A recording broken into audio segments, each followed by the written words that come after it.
project manager. All right, Joan, Sir. I would like to have Ricky Booth on the agenda for the meeting on the 20th. Okay, the reason I'm having Ricky Booth here is some of you know and some of you don't know, the Parks Department has come up with $500,000 for this year and $500,000 for next year to improve the parks. I've talked to Todd Anderson, the guy at Parks. He does have the prices for the exercise equipment out there, the metal exercise equipment, and what it's going to cost to bolt it down to a concrete pad.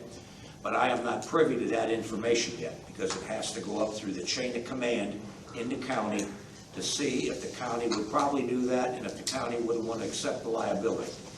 So there's been emails sent into the county about swings added out here and a splash pad.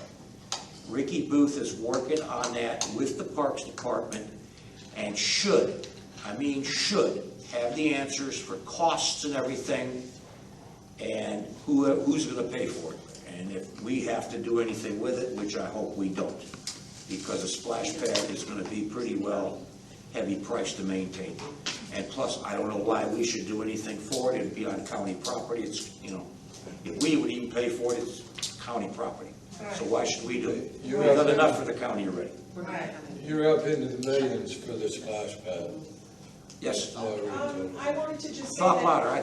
My hearing aids are at home. I think that that could offer an opportunity for youth to do lifeguarding, because with a splash pad, there's going to have to be a lifeguard. No.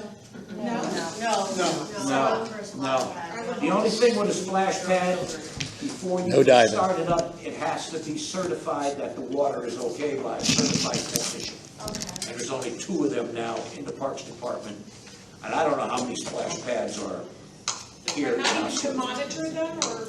I know there's one in Harmony, there's now one in Point Siena, and there's another one in Kissimmee. I don't know, but it's going to be very, very expensive for a splash pad. And if you look out here, I looked the other day while the voting was going on, and damn, I don't know where the hell they put one, to tell you the truth. Any questions? Ken, did you want it for, who's clicking the pen? Pardon? Do you want him here for the general meeting on the 20th? The general meeting on the 20th. Okay, Yes. all right. I'll be calling. See if he's got anything on his agenda for that night. Okay.